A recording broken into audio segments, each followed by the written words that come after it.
Bonjour à tout le monde. Excellence, Madame la ministre de l'économie forestière de la République du Congo,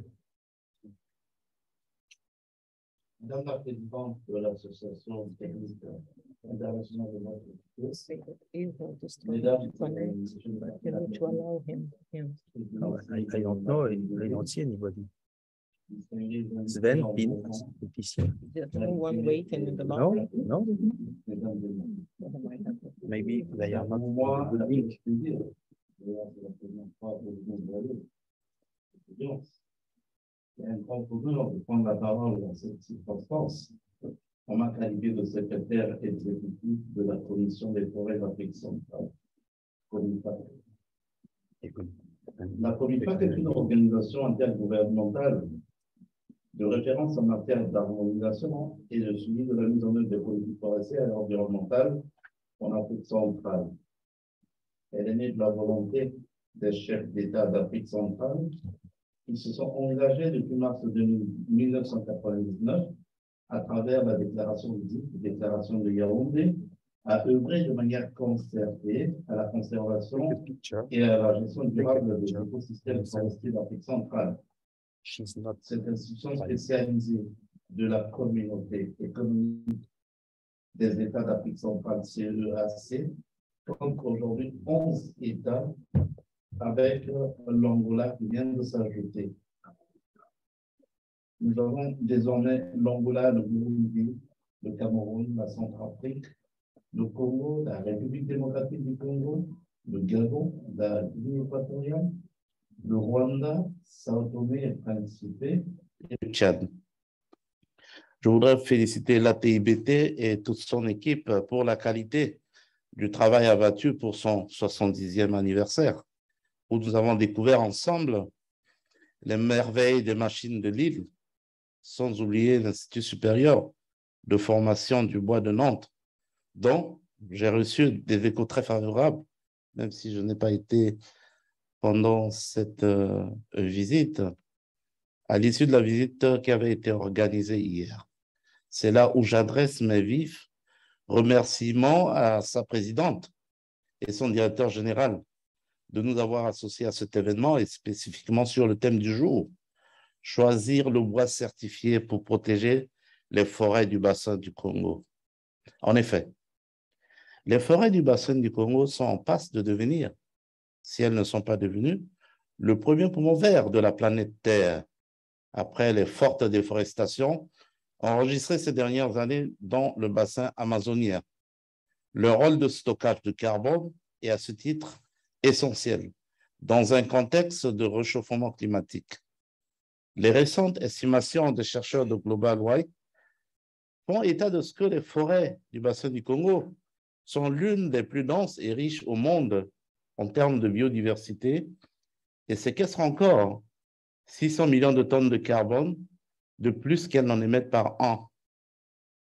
Leur moyenne d'émission et d'absorption atteignent respectivement 530 millions et 1 milliard de tonnes de carbone. Aussi, des tourbières d'une capacité de séquestration de 31 milliards de tonnes de carbone y ont été découvertes très récemment. Ces forêts remplissent des fonctions sociales, nous l'avons suivi ici, et culturelles essentielles, au point où leur altération et a fortiori leur disparition entraîneront des conséquences sur la qualité de vie des populations au niveau local, national et mondial. Elles constituent un capital naturel pour le développement socio-économique des pays de la sous-région. Ainsi, le bassin du Congo devait bénéficier des appuis financiers conséquents pour la conservation et la gestion durable de la biodiversité au regard de son patrimoine exceptionnel et de son haut niveau d'endémisme. Mesdames et messieurs, en vue d'atteindre les objectifs de conservation et de gestion durable énoncés dans la déclaration des chefs d'État des pays d'Afrique centrale de Yaoundé en 1999, un plan d'action appelé communément plan de convergence a été adopté par ces derniers en février 2005 à Brazzaville. Ce plan de convergence a été révisé en 2014 afin d'intégrer les nouvelles thématiques émergentes. Il est reconnu par l'ensemble des partenaires régionaux et internationaux, comme dans le cadre de référence pour orienter leur action et financement dans le secteur forêt et environnement.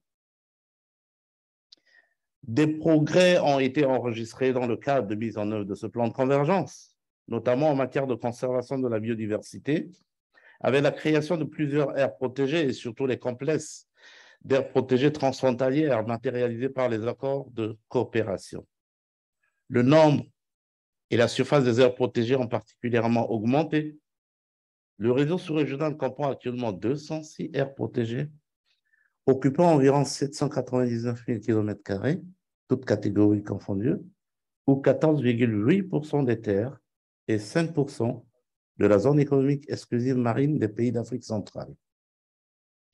Environ 50% de ces aires protégées ont vu le jour durant les 20 premières années du XXIe siècle, dont 20% durant 2011-2020 des Nations Unies pour la diversité biologique. Les aires protégées sous statut international occupent plus de 600 000 km², soit 11,2% des terres de la sous-région, 13 aires protégées classées patrimoine mondial, 51 sites Ramsar et 13 réserves de biosphère. Cela traduit l'engagement des gouvernements pour le développement du réseau des aires protégées d'Afrique centrale, et cela va sans dire en la réalisation des objectifs d'Aichi. À ce jour, l'Afrique centrale enregistre jusqu'à 24 millions de forêts aménagées, dont 6 millions certifiées, comme vous l'a rappelé son Excellence Madame la Ministre ce matin, suivant des standards de gestion responsables. Plusieurs programmes de restauration des zones dégradées sont actuellement en cours dans le cadre de l'implémentation de Bond Challenge. Cela nous a été rappelé par la FAO. C'est le lieu pour moi de réitérer nos profondes gratitudes à l'endroit de tous les partenaires techniques et financiers qui nous accompagnent dans cette lourde mission de la conservation et gestion durable du second poumon vert du monde qui en est devenu le premier aujourd'hui. Mesdames et messieurs, les pays membres de la COMIFAC font face à de nombreux défis pour la conservation et la gestion de ce patrimoine. Il s'agit notamment du braconnage de plus en plus organisé et professionnel, de l'expansion de l'agriculture itinérante sur brûlés, de la transhumance non contrôlée, de l'exploitation illégale des forêts, les conflits d'utilisation des terres, la préservation des tourbières du bassin du Congo, des effets négatifs du changement climatique, des zoonoses, l'insuffisance de moyens financiers, l'émergence des troubles sociopolitiques dans plusieurs pays de la sous-région, entraînant des déplacements massifs de populations, déplacés internes et réfugiés, lesquels ont le plus souvent des effets négatifs sur les ressources naturelles des zones d'accueil, pour ne citer que cela. Et très récemment, les conséquences de la guerre en Ukraine, qui nous laissent sans voix par rapport à certains produits de première nécessité et les pénuries paradoxales de certaines denrées sur le continent africain qui vont ouvrir les voies à d'autres paradigmes de gestion. Aujourd'hui, des changements sont nécessaires dans les pratiques afin de renforcer le rôle important que jouent les forêts pour une véritable contribution à une diversification économique de l'Afrique centrale, et les pays membres de la COMIFAC ne sont pas en reste des réformes à faire, tant sur le plan politique, institutionnel, diplomatique que technique. Dans les faits, une révision des textes des organisations sous-régionales de gestion est en cours.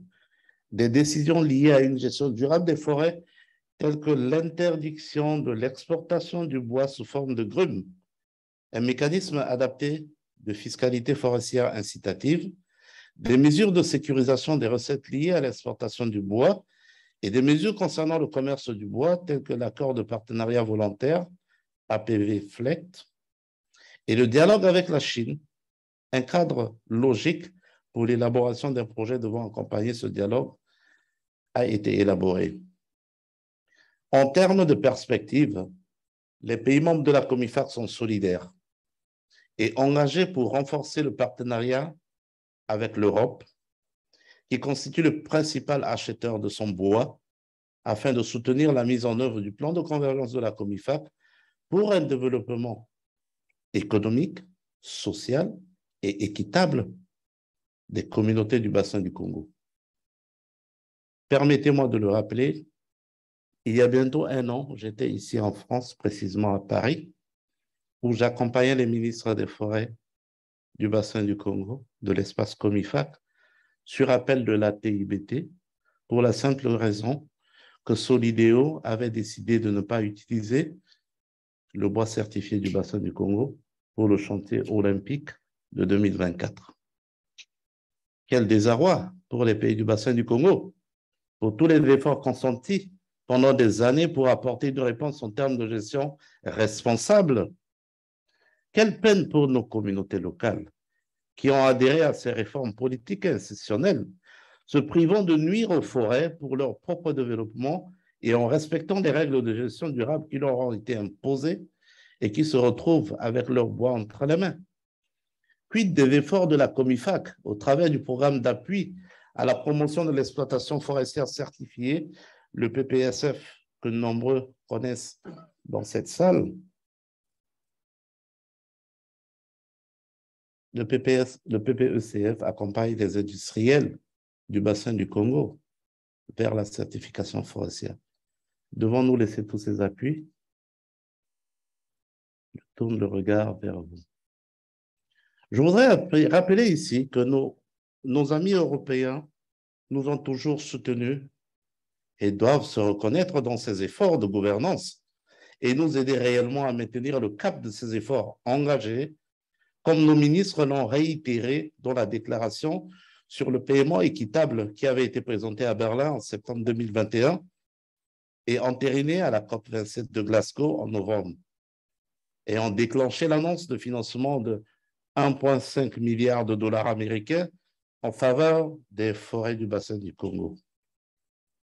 Mesdames et messieurs, avant de clore mon propos, je voudrais rappeler que cette déclaration d'engagement des États membres de la COMIFAC reste et demeure le leitmotiv pour la gestion durable des forêts du bassin du Congo, et donc nous allons continuer à soutenir la place du bois certifié de nos forêts dans les marchés internationaux.